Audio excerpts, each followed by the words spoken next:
It's NWO Chat Radio. From the foothills of the Shenandoah, welcome to NWO Chat Radio. Your hosts, Drygix and Protocon.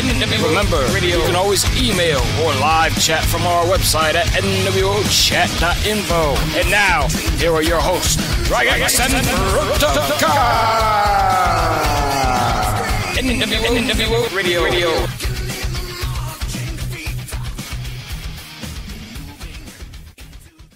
And welcome to our newest episode of NWO Chat Radio.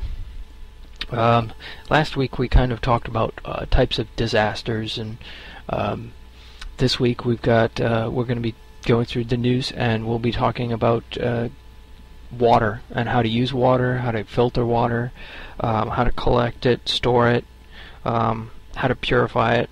And then that's the main topic for the last half of the show, and then we're actually going to extend it a half hour and actually take your questions or comments, and maybe do a Skype conversation. If you've got Skype, add NWO CHAT to your Skype, and we'll see if we can get you on the show.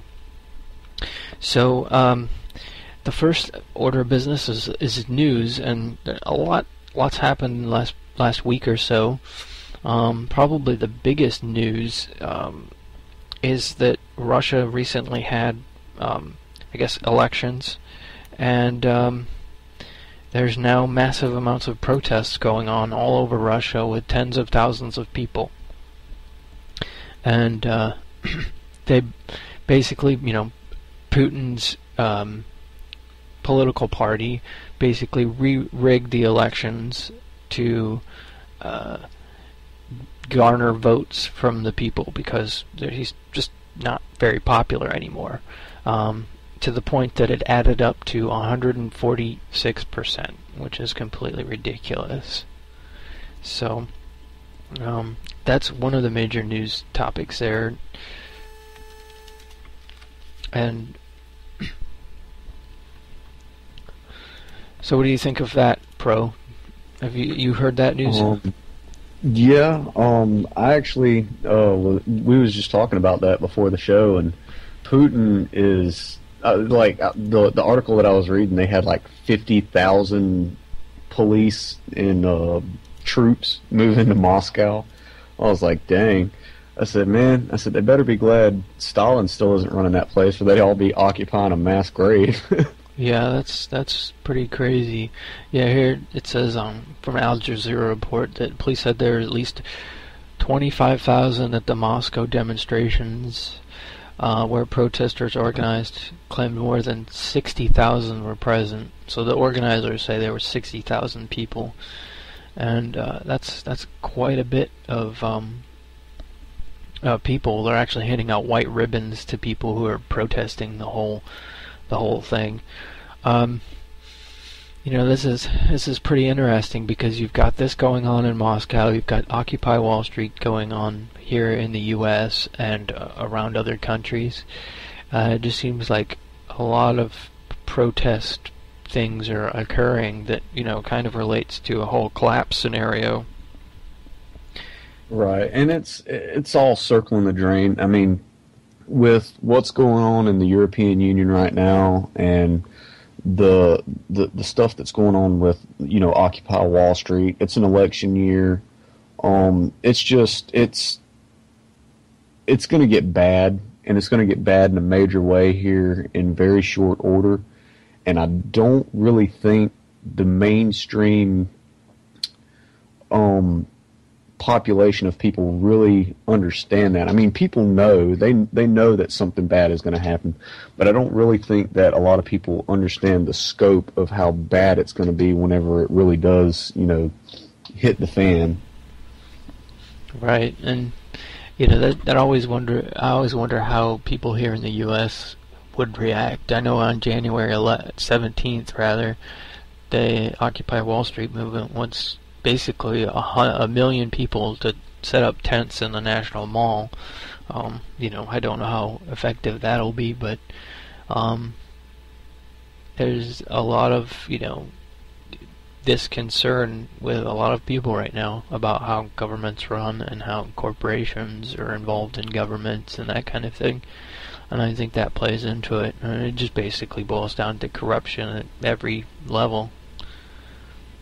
Right. And and some other news, I was reading in some of the links that you just sent me that Kenyan fighter jets have bombed the southern Somali town of Jilid, I think is how you pronounce it, killing at least 10 people. At least 45 people were also wounded in the attack. Local officials say Sunday's strike targeted an area where al-Shabaab militants were disturbing food to internally displace people in that area. Reports say many of those killed were civilians, including several children. Kenya sent an undisclosed number of troops across the border earlier this month to fight al-Shabaab, which is blamed for a series of kidnapping of foreigners on Kenyan soil. So basically, wasn't it just like a month or two ago that we sent some Navy SEALs or some CIA operatives into Africa? Well, I mean, I know that we've got a base in Djibouti, which is a small territory or country that's right above Somalia. And I want to say that the troops that are leaving Afghanistan, if I'm not mistaken, are actually going to be stationed in Somalia. And apparently the northern part of Somalia is relatively stable and actually has somewhat of a functional government. It's the lower portion that's having issues. But this is interesting because basically it sounds like Kenya is at war with Somalia, but no one's saying that, obviously. So right, and I mean there's factions that pop up in various African countries over there all the time. They're always fighting over something. It's Africa, other than the Middle East. I think the African continent is probably one of the most volatile areas on the planet, second to maybe various parts of the Middle East. Yeah. Just because there's not a lot of the governments there aren't really stable as it is, and they do a lot of fighting over resources and food and blah blah blah and this and that. Yeah, I mean, I've been to Kenya, and there's a lot of corruption over there. When I landed, I was supposed to fill out the visa tourist forms, but I was able to slip a guy like basically equivalent of $10 and get through. So anyone can get through with anything essentially if you pay the right people, and that's the thing is you've got other stuff going on in southern Sudan, which is now broken away, and that's always been contentious because just because of the whole issue that they've had there that we've heard about in the news for the last few years. But as you said, it depends on the leadership. They're not as stable or seemingly as stable as other countries. I mean, look at Liberia, basically. It's like complete anarchy at certain times. Corporations are able to go in there and work with the governments, or basically bribe the governments to get what they want. I think in the WikiLeaks, was it Pfizer, one of the drug companies, was actually using the children to test their drugs on, rather than doing proper lab trials. They tested them on kids. So you've got that, and the other aspect is that I think Africa is going to be a big source of conflict. It's almost like a neo-colonialism situation, because Africa's got a lot of resources right now that a lot of countries like China especially really want to get their hands on, and they're making a big push into Africa because it means more resources for production of electronics, technology, oil, gas, whatever. And so it's Africa is going to be a big playing field in the next couple decades, I'm sure. Right. And another article that you sent me, since we're on the news, is the indefinite military detention part of the, I want to say Senate Bill 1867. Congress, if Congress does not pass a Department of Defense authorization bill that Obama will sign by the end of the year, almost all the U.S. military's activity around the world would be jeopardized, blah, blah, blah, blah. This is an article that you sent me in the email earlier, right. The National Defense Authorization Act, right. I believe. Me and a guy earlier was talking about this, and we got on the subject of H.R. 645, which is the bill that allows for the construction of these what people call FEMA camps. They're National Emergency Preparedness Centers, or whatever you want to call them in the right. bill. But we had got to talking about that, and he's like, "Oh, that's just conspiracy theories and blah blah blah." I said, "No, man." I said, "The bill is right there. Go read it." I said, "What was it last week? We had the National Defense Authorization Act that passed the Senate that pretty much allows the military to arrest and detain anyone that they want to, right, without warrant or any form of due process." I said, "Where do you think they're going to put these people whenever they arrest them? They're not going to put them in the jail system." No, I mean, basically, from what I understand, is that the whole NDAA basically makes Guantanamo permanent. Basically legalizes certain types of torture, basically rolls back Obama's stance on torture, which was to limit it to the Army Field Manual. It basically makes, waterboarding and all that other stuff legal again. The House apparently during the summer already passed a version of this, but it didn't get any play in any kind of media or anything, so it didn't raise any flags until now, because the rest of it's been done in secret. And they just voted 406 to 17 to basically have closed-door sessions to avoid public scrutiny of this bill, so that they can basically reconcile the House and the Senate bills, from what I'm guessing, and then eventually go to the president. But the president has a problem here. He, if he signs it, then that's bad for us, and it also makes it, it would be just bad in general. And then if he doesn't sign it, then everyone will claim he's weak on national security and all this other stuff. But even if he doesn't sign it, the House and the Senate have enough votes to overturn it. So it's that if he vetoes it, the next step is back to Congress, and we'll just have to see what happens with it once it gets back to Congress. But I'm just kind of curious to know how much enough is enough before people start voting out the morons that keep voting for this kind of crap. Exactly. And I mean, the thing of it is this is so unconstitutional, it's ridiculous. And at this point, I don't even think they care about the rule of constitutional law anymore. I mean, this is so in your face, it's scary. And anybody that challenged this in the Supreme Court, they would win a case against this. I mean, you can't have the military of your country, you can't have the military of this country going around arresting constitutionally protected American citizens and holding them for indefinite periods of time without any form of due process. It's not legal. Right. And that's the thing, and that's what this bill basically eliminates. You don't get a lawyer, you don't get anything like that, and that's the bad part of it. So, I mean, imagine what it would do with all these Occupy Wall Street protesters. It basically makes them illegal, and then also you've got to think about the whole the other bills that are happening, the Stop Online Piracy Act and things like that. That could be perceived as terrorism. Think about the Department of Homeland Security.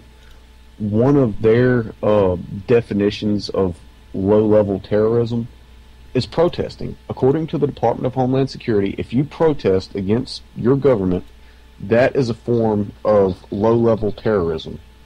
So what they're saying is they can basically, we're the government, we can do whatever we want. We're going to do an end run completely around the Bill of Rights. You have no rights, and if you don't like it, too bad. Right. And that's pretty unfortunate. And so that kind of goes to the whole idea of martial law, basically. And as I said last week, I kind of feel like that's a symptom of some other problem. You'll have it either during like a natural disaster or economic collapse or anything, basically. I mean, it was threatened 2 or 3 years ago by the Federal Reserve, essentially basically saying that if you don't give us this money with a blank check, we'll be at martial law by tomorrow. That's kind of scary. Well, I think there are, whenever it comes to martial law, I know people think that's a scary thing. There are legitimate reasons why you would want to implement martial law. I mean, if you look, and I always go back to Katrina, but if you look at Katrina, I mean, there were people running around the streets with, guns that they had looted from, a pawn shop, killing each other. In a situation like that, it's always good to have, at least some agency that's capable of providing security for the average citizen.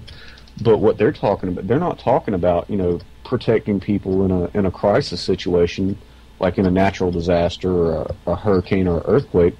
They're talking about, jackboot kind of tactics, like anybody that doesn't agree with them and what they're doing is their enemy. And that's really a scary prospect. Right. And so, like other countries, I'm kind of curious to see how Italy's going to turn out. What was it? Earlier this week, one of the members of Italy's government, broke down in tears and couldn't finish their sentence. And basically, they were saying that, it's going to be blood in the streets of Italy because of all of these austerity cuts that they have to make, and all these cuts to services that they have been inflated for the last few years. And, they got, what is it, Monty, whatever his name is, in charge of Italy, who's basically, an appointed Goldman Sachs dictator. It's almost like they committed economic warfare to take over a government or something like that. It's just so out of it. And the same thing's happening in Greece right now. But the interesting thing was I saw an article, it says Greeks tighten belt with starvation recipes, and a lot of them were, from World War II, when the Nazis were in control. And you'd have something like how to collect breadcrumbs. If you make bread, make sure you scoop your breadcrumbs up. By the end of the week, you'll have a cup full of breadcrumbs you can use in another recipe or something like that. And there's I was reading that, and that's really scary. But I think that's where this country is heading if we don't get back on a fiscally responsible path in a very quick way. Right. I mean, I think that it's the transition period for that is going to be difficult. I think I do think that it's important that things are balanced correctly, but when you've got politicians, taking money from big corporations, and corporations can give as much money as they want to a politician, it basically means that, they don't have to listen to us anymore. Exactly, and if you look at how these multinational conglomerates and these banks leverage, governments by, holding their economic systems over their head, that's exactly what they're doing, is committing economic warfare. I mean, the Federal Reserve controls this country. I don't care what anybody says. Everybody's like, oh, it's we the people. No, it's the Federal Reserve. They could crash this country overnight if they wanted to. Right. And so, speaking of corporations, one of the other interesting tidbits of, I guess, conspiracy news, because I haven't been able to corroborate it anywhere else, is that apparently there's a group called the Freedom Group that's been buying up arms manufacturers.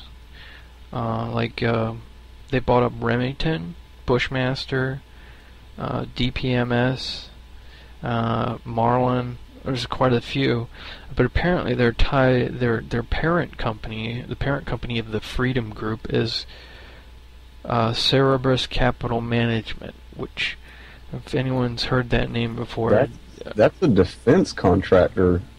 I think that's part of the reason why they bought up some of these, because Remington and a few other of these companies actually have contracts with the government to supply weapons.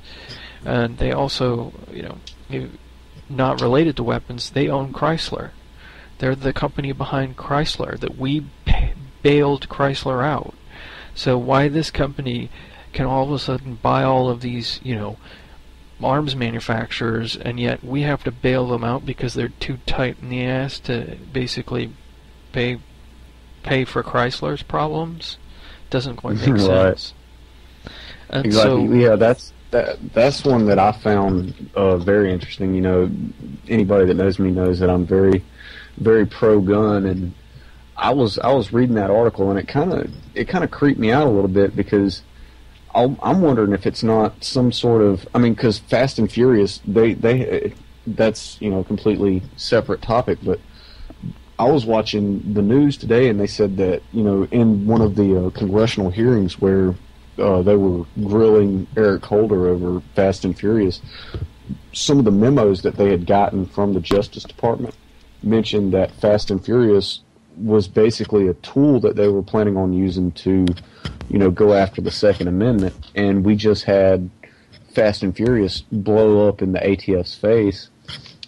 And so I'm kind of wondering if this isn't kind of like, Plan B, I guess, if you want to call it that. Yeah, it's definitely pretty suspicious, because, the rumor is that, or the idea would be that if you're going to make an end run around the Second Amendment, is you buy up all of the companies, build a monopoly, and then just get rid of them, make them bankrupt. And if Cerberus Capital Management manages these companies the way it did Chrysler, that would make sense to me. Basically, to make such a shoddy, cheap product that it's not worth purchasing them. And I wasn't really thinking about it. ARs have been generally pretty expensive, at least $1,000 for a good Bushmaster. But when I saw that one on Cabela's for sale the other day, it was like $700. I'm like, that seemed really cheap for a Bushmaster, but it all depends on the quality of the parts they're using and the materials. So, right, exactly. And I'll give you a good example is the Remington 870s. I have a Remington 870 that I use for home defense.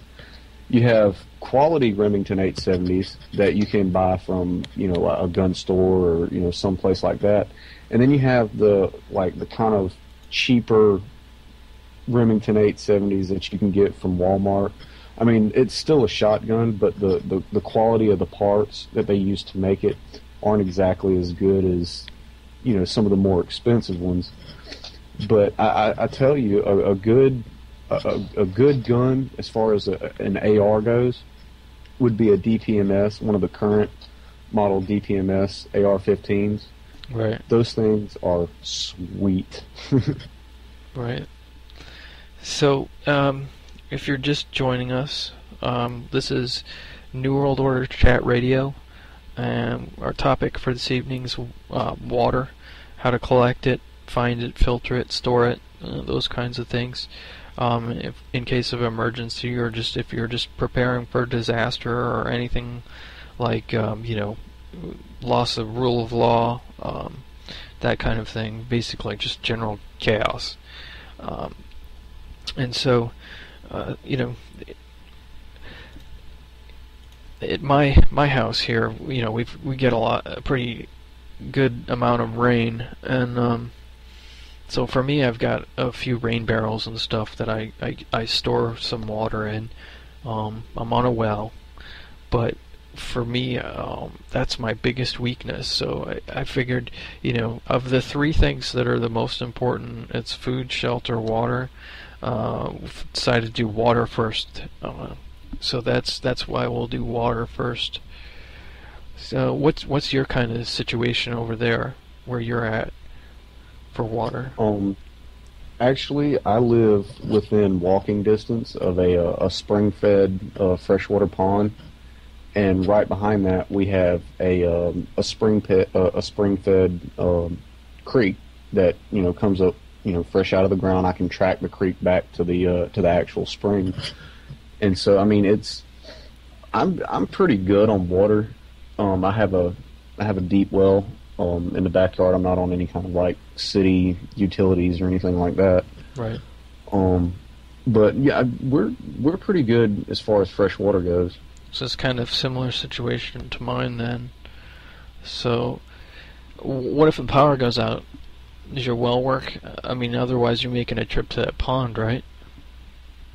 Correct. I actually have one of those cast iron manual pumps, that you can like stick down in the well pipe and pump up water by hand, right, if you have to.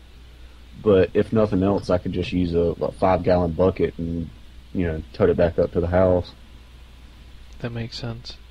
So some brief facts here. 60% of our body is water, 75% of our brain's water, and 83% of our blood is water, and it transports nutrient and oxygen to the cells, obviously. And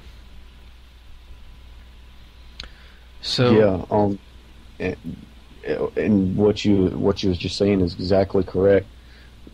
It mentioned that in that article that you sent me, right? That your blood is actually what carries oxygen and things like that to your brain, but also the human body can only survive 3 days at the most without some form of hydration.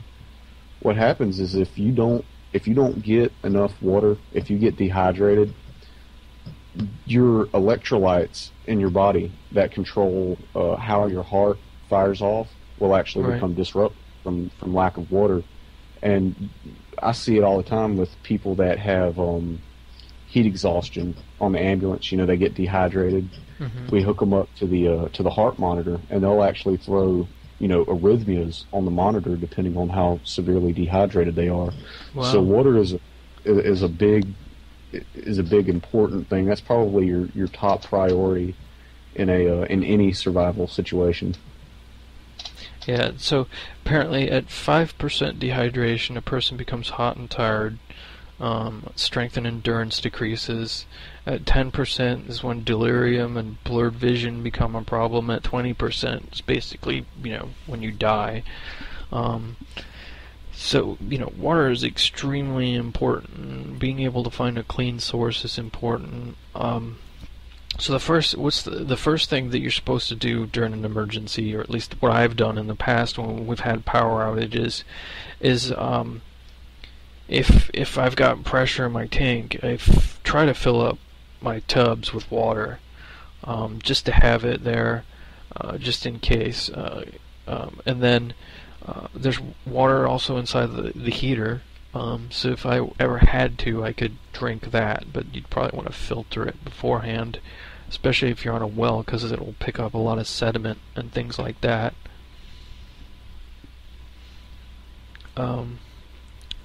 What do you think? Well, the first thing, if you have to filter water from, like, let's just say your hot water heater, normally in power outage, if you're on any kind of like city utilities, like say you get your water from, some kind of public service, usually if the power goes out, their generators at their pumping station will kick on and you'll have water for at least 2 days if you have to shelter in place. Right. After 2 days, the generators are probably going to go down. You're not going to have any water pressure. And after so long, that water in the pipe system itself is going to become stagnant, and you're going to have parasites and bacteria and all kinds of nasty stuff like that. So the first thing you're going to want to do is fill up as many jugs and bottles of water while you still have fresh running water. You want to get as much of that as you can and store it so that whenever it does eventually go out and stop working, you'll have a little bit set back to kind of, sustain you for a couple of days. And a couple of ways that you can purify that or, make it last longer without stagnating is use clean receptacles, clean jugs, and add maybe, a teaspoon or a cap full of bleach to each individual jug, because you're going to get, chlorine in your tap water anyways. Yeah, and so if you don't have, once that runs out, you've got to find alternatives. So you've got to find more water. So think about your area. Maybe there's a pond, or like Protocon has, or maybe you do have a well, and maybe now is probably a time to start thinking about your well, or how your source of water, because that's going to be important. That's going to be that'll also be a security issue. If people can't get water, then they can become pretty desperate, and as you'll go dehydrate in 2 or 3 days, and you'll be in trouble. So you want to look at your well, and if you can't get a hand pump or anything like that, there's also you can make out of PVC pipe a small well bucket. They're pretty thin, and it takes a while to bring up water, but they work and they can be used. And the other source of water is rainwater. So set some buckets outside so that they can capture water once you've drained them. Like I said, I've got rain barrels. I've got 2 rain barrels. They're pretty full, and actually, with rain barrels, they'll pick up algae and other bacteria and stuff if they sit out there. But what you can do with that is to put fish in there, and the fish will eat the parasites and the other things that are in there, and keep the water relatively clean, so that you can just scoop it out and then filter it as you need it. It can also be a good source of food, which we'll cover next week, is food sources. But a tilapia, for example, that only needs 1 gallon of water per fish, and I've got like a 55-gallon rain barrel. So, I probably wouldn't put that much in there, but I could probably get away with 20 fish in there, and then have extra fish to feed off of. And one thing about water consumption in a survival situation that is the most important thing when it comes to water is you don't want to drink out of a standing pool of water. If it's not flowing, if it looks like it may be muddy, or if it's been sitting there for a little while, you do not want to drink it, because there are all kinds of parasites and bacteria and different things that live in that water that will kill you. Drinking contaminated water can give you severe diarrhea, and that diarrhea will actually cause you to dehydrate faster, because you'll be losing more fluids than you'll be absorbing from drinking the actual water itself, and it actually kills more people than you would think. Right, so, if there's like a sheen on the water, from some soapy residue or gasoline, you definitely don't want to drink it. But, you should be able to filter out most of the contaminants, I would think, right? If you had the right filtering set up. there's different water filters you can use. You can use anything from purifying tablets, which will eliminate most protozoa and parasites and bacteria and things in water that you find. You can get store-bought filters. Those are pretty effective, but you're really limited to the amount of water you can get out of one of those based on how big the filter is and what its capacity is. You can even make your own filter. One good way to make a homemade water filter is to get a 5-gallon bucket and drill a hole in the bottom of it and burn off some charcoal in a fire pit, like some oak charcoal. And then you take and you put a layer of charcoal in the bottom of the bucket, and then you put a layer of fresh sand on top of that charcoal, and then you put another layer of charcoal on top of that, and then some more sand, and then maybe a layer of gravel on top of that, and then you just pour your water in through that and collect it as it drips out the bottom of the bucket, and that will filter out a lot of things that's in the water that you don't want to drink. But you would also need to boil that on top of it to be sure that you kill anything that might still be living in it. Right, and I can remember back from when I was in, actually went to military summer camp, and one of the things that I still remember is a way to collect water from the condensation in the morning. And what you do is you basically dig a hole with some kind of little pot, like a tin lid or something, and put that at the bottom of the hole, and then find some piece of plastic or sheet, like maybe there's a tarp or something. Lay that over the top of the hole and put a rock right in the center, and the condensation will run off to the center and drip into the pot. So you can, it's basically called a solar still. So it basically, the condensation attaches to the tarp and then runs off and drips into the water pot. Now you're not going to get a whole lot of that, but at least it'll be something that might be able to keep you going for a little extra if you're out stuck somewhere. But right. And I was going to mention the solar still. You can get water from the solar still, but you have to figure how much water you're losing actually doing the actual work of digging the hole and all of that, because it takes substantial physical exertion to actually dig the hole to begin with. So right. You have to kind of average if losing a little bit of water through sweating or whatever, digging a hole for the solar still is going to be worth what you're actually going to get out of it by making it. And of course you can get water from ice or whatever if it's snowing. And one of the other, you said stagnant water wasn't that great to drink, but if it's flowing, it's generally a lot cleaner. They say that you can't drink water here in the U.S. from any streams or anything because there's giardia in it, which will give you diarrhea and make you ill. But I remember going on cave trips, and I would drink the water that was in caves. That's the purest water I've ever drunk. Is water from caves. I mean, it's high just in minerals. It's high in minerals, and a lot of the limestone caves like we have around here, the limestone actually acts as a natural filter for a lot of the water, and it's like you said, it's some of the nicest water you can drink. Yeah. So, and then of course we've got to figure out how to make it safe.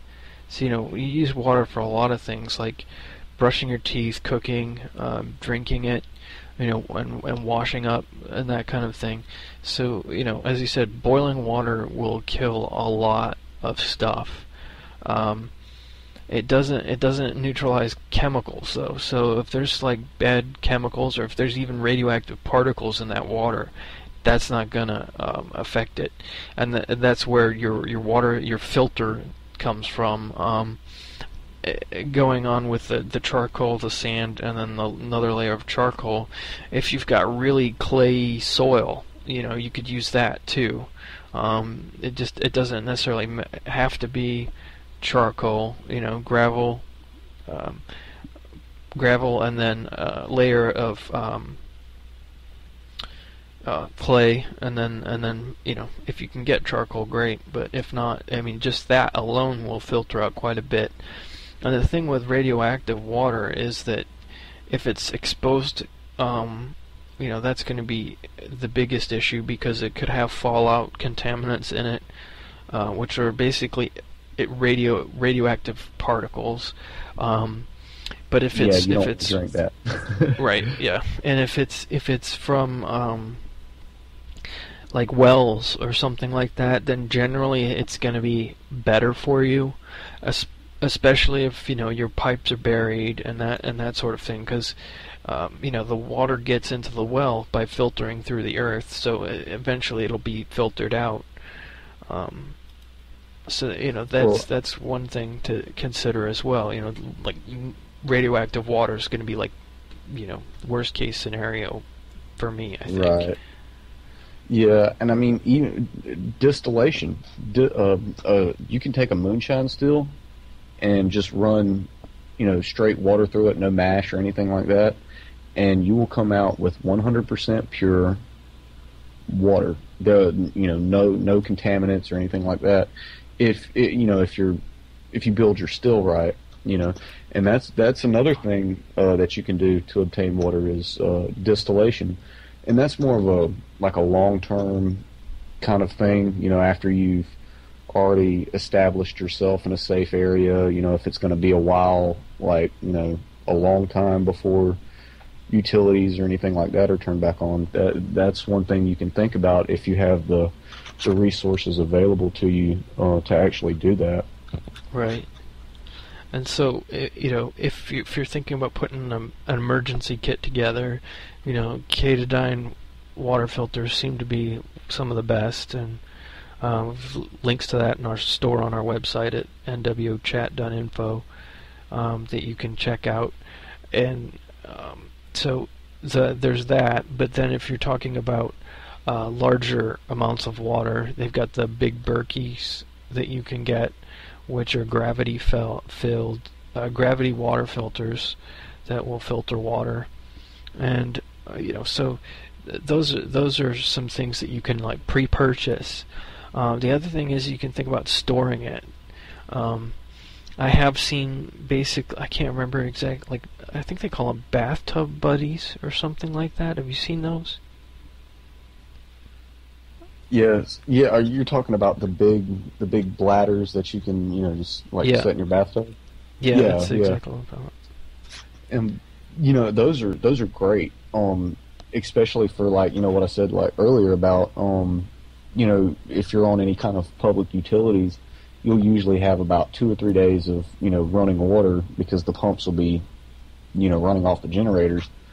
And those would be great for going ahead and storing enough water to put back for whenever the utilities do shut off. But even with that, you have to think about over a period of time, it doesn't matter how clean your receptacle is, the water's going to stagnate after a period of 2 or 3 days. Right. You're going to want to have some way to boil that water. So one thing that goes hand in hand with each other in a survival situation is water and fire. You have to have water, and you have to have some way to kill anything that may be living in that water. So if you're going to be prepping for water storage, you're probably going to want to invest in some way to boil that water, to start a fire to boil that water, after it's been sitting there for a week or 2 weeks or something like that. Right. Or if you collect your rainwater runoff, you can store those in a cistern. Cisterns are pretty popular in a lot of other countries, especially in the Middle East and Africa. I remember seeing a lot of them, and they actually have them on their roofs, because it'll collect the rainwater, and then that rainwater, because it's on the roof, it'll have pressure, but the issue with it being on the roof is that water is pretty heavy, so it has to be heavy-duty roof to be able to hold it up. So you might be able to construct some type of rainwater runoff into a cistern, but you'd have to have some type of pump, I think, to pump it to the rest of the house, and probably some type of filter as well. Exactly. And in a bug out situation, like if you were ever put in a position where you just had to, grab your bag and go and get out of the area as fast as possible, one thing that you may want to think about is just, drive around your area, see where all the different sources of water are at, because like you said, water is very heavy. You will burn a lot of calories carrying around, 2 or 3 gallons of water, more calories than you want to expend in a situation like that. So right. One thing you could think about doing is before that, before crap hits the fan, if you want to use that term, is just, know your area, know where your resources are. Go, drive down the road and count how many creeks there are between, where you live at and where your safety zone or your evacuation zone would be for any particular situation. Right, and that's my thing. Is I've been working to put together a small emergency kit. I just got a really nice med kit, which has some nice features to it. That's the right size for my emergency kit. And what I really want to get is one of those water filters. And this is the thing is you need to make sure that you might have a water filter, but if it breaks, what are you going to do? So I'll probably end up putting water drops in there as well. I'll have a fire starter or two and some matches, so I should be able to start a fire, so boil water if I really needed to. I'm also thinking about getting one of those drinking bottles with the pre-filters on them to put in there as well. So it'll have that's 3 ways that I can think of off the top of my head I'll be able to get water. Exactly, and knowing the different kinds of water-rich plants you can drink. I've seen different survival shows. I'm not going to go into them, where you can extract a pretty decent amount of water from plants that may be native to your area, and that's pure water. There's no bacteria or anything that's going to be living in that coming out of a plant. Right. So I guess those kind of cover the major aspects of water and what you would want to do with it. Home storage, you could probably store it in the 1 gallon containers, but the plastic ends up breaking down eventually. So what I've ended up doing is just kind of I'll refill old milk jugs with some water and put a little bit of bleach in there so it doesn't go completely bad, and just seal it up. The other thing is you can also kind of purify water. If you have a clear plastic bottle, just put it in that and set it in the sun for a while. I'm not 100% sure on how many hours you have to let it sit there, but it was 6 or 7, something like that.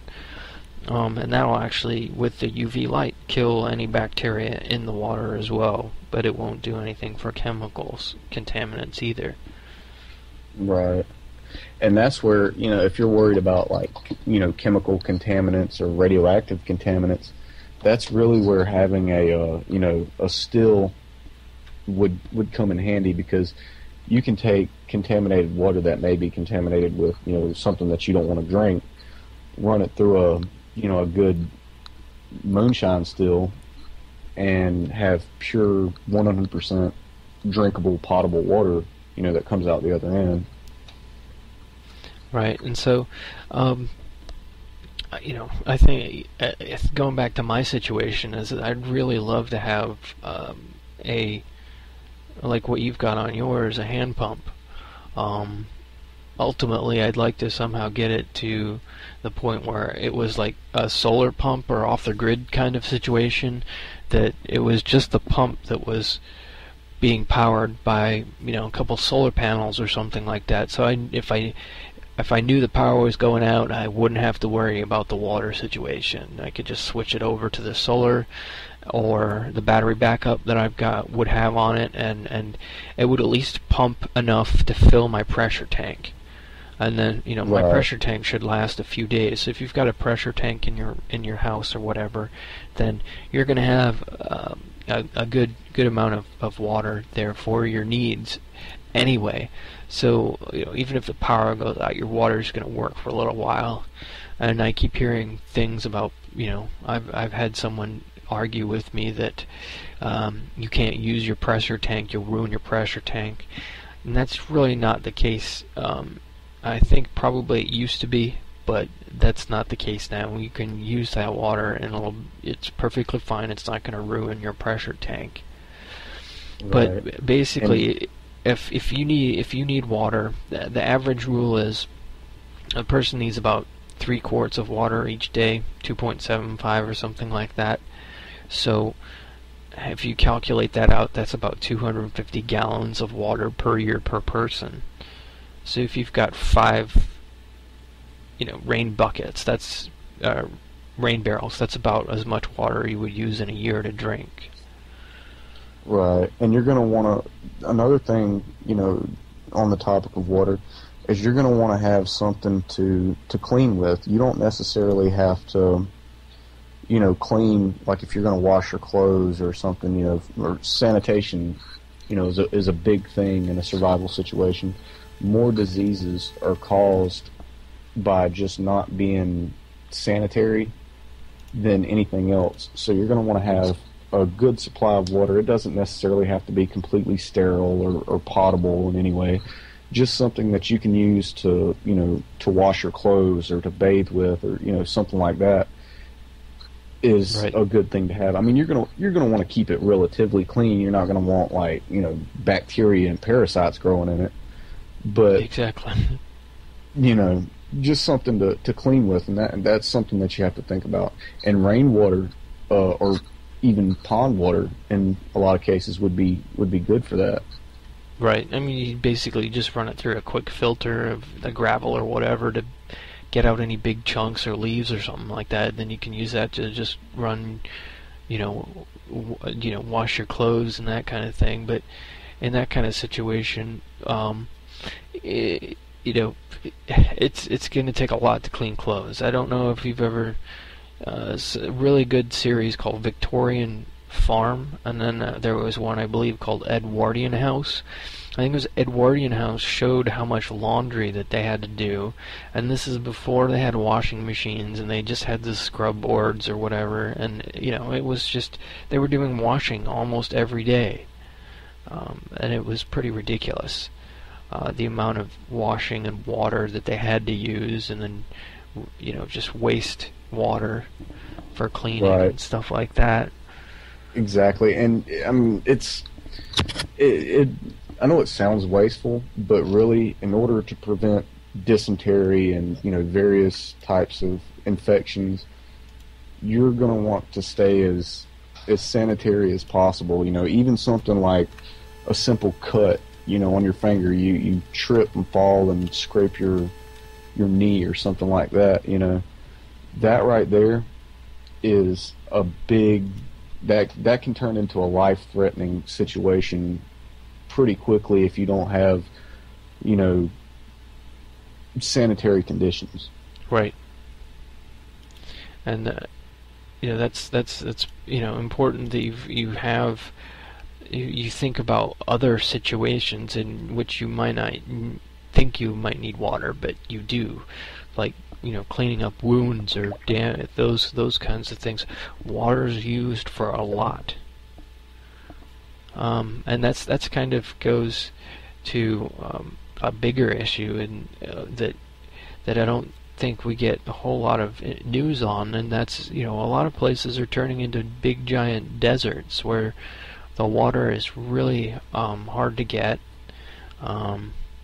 the Sahara Desert is expanded like crazy over the last 50 some odd years, and it's so I think water is going to be a big issue, in the next century if things continue the way they are with the amount of resources that we just use on a regular basis without thinking about replenishing those. Well, look at what's happening in Texas and in various parts of the western United States, where you have an area that is primarily desert and subdesert.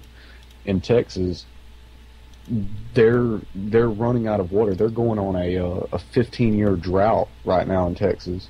Their water table is, I think, 10% lower than what it was, a decade ago. Right. And one of the primary reasons for that is because you have too many people concentrated in an area that is already, starved for water as it is.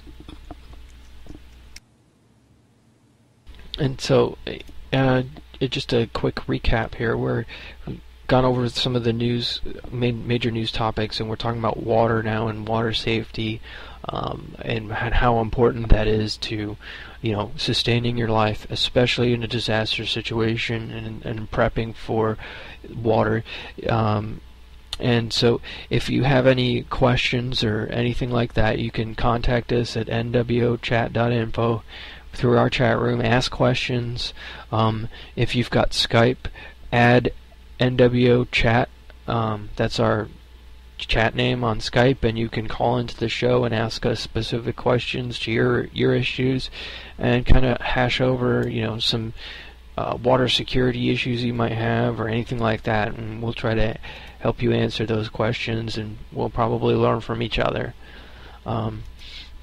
So, with water, security comes into mind. For example, my well is at the front part of my property, and that I've decided I'm going to have to extend my fence to include my well. I was hoping not to have to do that, but after an incident with a neighbor being on my property around that general area, that got me thinking that, okay, I need to protect that as well. So you want to make sure that you're thinking about the security of your water as well. If you've got a pond or a public pond like we have in our subdivision, we could go and get water from that, but it's on someone else's property, and they might not like that. Right. So that's something that I've been thinking about a lot recently. Is the security issue with water in general. One issue with the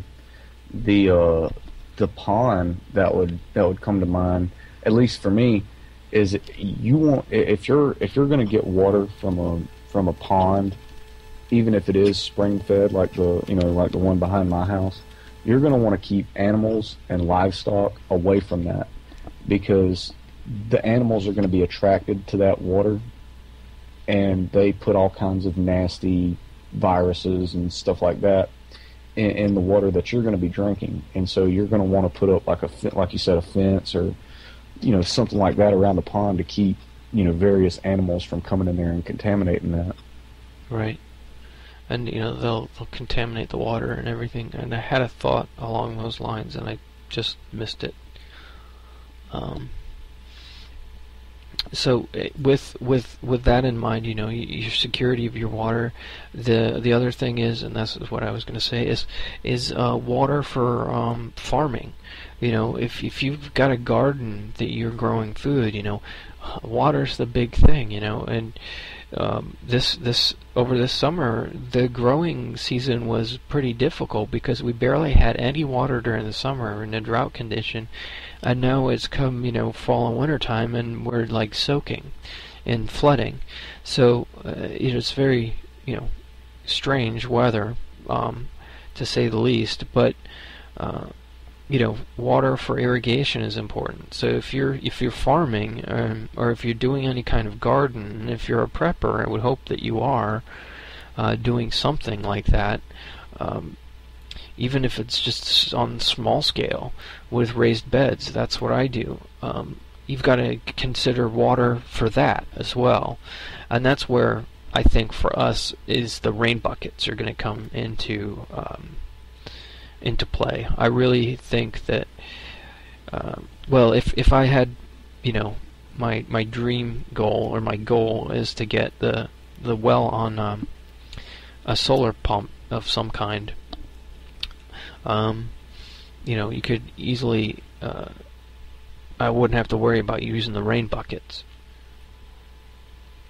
Right, and rainwater really is, I mean, in most cases, very pure water. I mean, because the atmosphere and the way precipitation works is that the Earth basically acts like a still. It distills the water as it evaporates and goes up into the upper atmosphere and condenses and falls back down.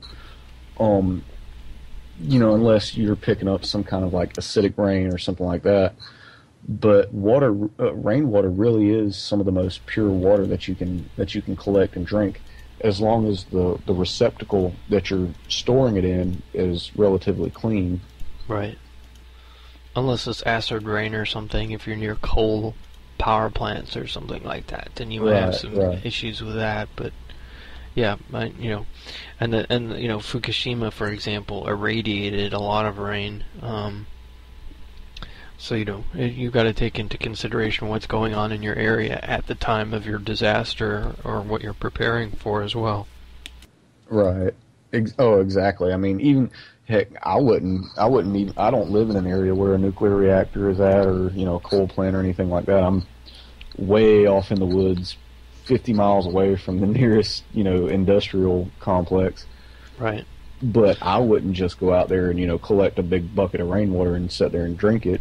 I'd have to purify it first. That's just common sense. But right. So one thing, touching on the security issue, another security issue with water is if things ever got really bad and people in your area know, there's a military term, it's called operational security, OPSEC. One thing that you're going to want to do is minimize how many people in your area know what resources you have. If you have let's just say a well with a manual pump and things got really bad and people in your area know that you have that, you're putting yourself at risk for potentially violence, because if people can't get what they need, they're going to come take it from you.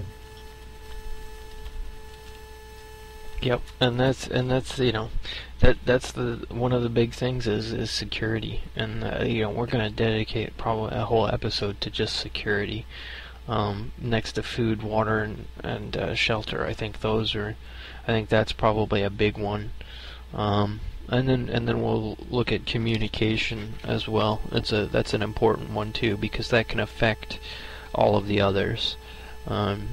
Someone tells you where a good source of water is, or someone trading food, that kind of thing. So those are some of the other topics that we'll end up touching on in future episodes as well.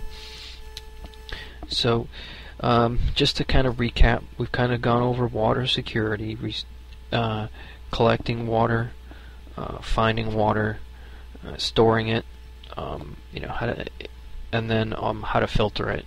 And those are really the biggest areas that you have to think about when you're thinking about water, and how you use it, how you get it, and how you're going to store it.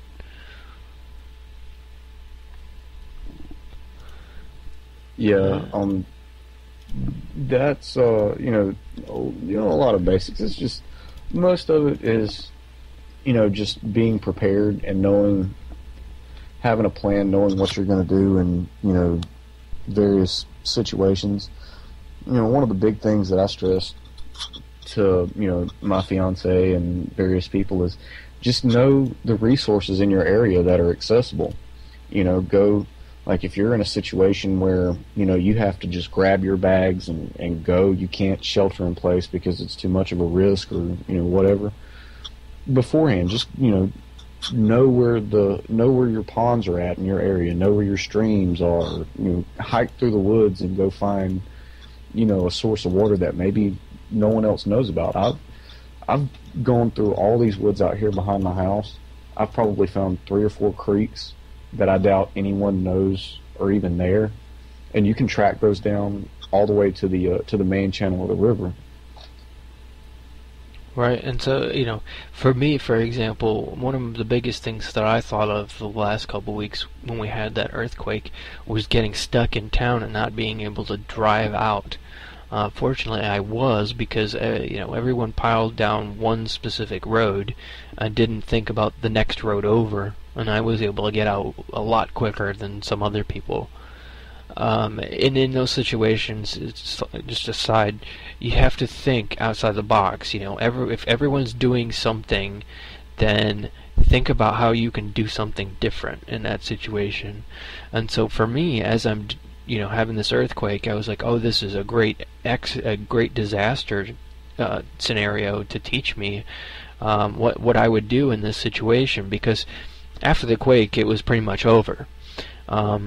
It was just getting out of town and the communications issues with the cell phones that we're having. But so that led me to what happens if I had to walk home from where I'm at. It's 10 miles. You average about 3 miles an hour walking, so it would take me like 3 or 4 hours to get home, maybe. I'd need to figure out a way to get water if I didn't have water with me already. In that situation, I could have just gotten tap water and put it in a bottle, but in other situations, if that's not possible, knowing where the streams are, what route you're going to take, if you're going to go on foot, that's a big thing, is to just know in your area where water is. So if you have to go, like say you go to work every day, think about different routes you might take home that have water, and try and remember where those are and remember how to get to those, so that you can get water and get home safely, or to your safe location.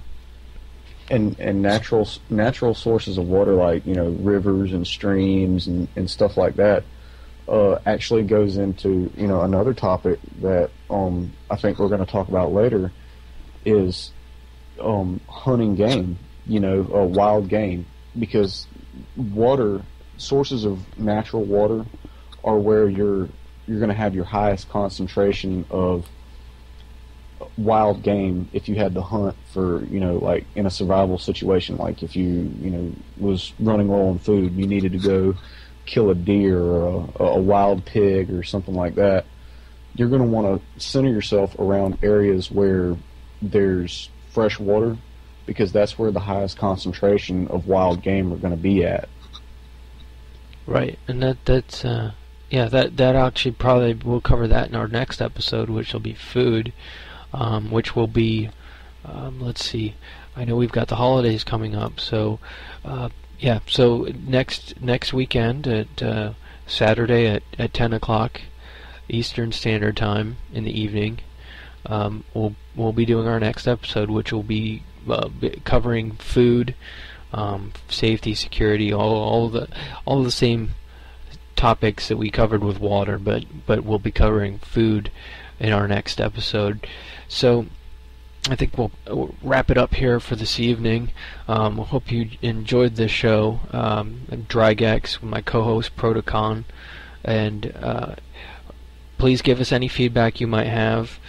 Email is contact@newworldorderchat.com, or you can visit our website at nwochat.info, and Twitter is @NWO Chat, and we actually have a Facebook page now, so just type NWO Chat into Facebook and you should pull us up, and you can friend us there, or like us, or whatever the heck they called it today. So I didn't take any calls this episode, but hopefully in the next few episodes we'll open it up to phone calls and get some feedback and some comments from listeners, and some good discussions. I'm curious to know what some of our listeners are doing or not doing, or or what kind of ideas that they might have. So we hope you enjoyed the show, and stay safe.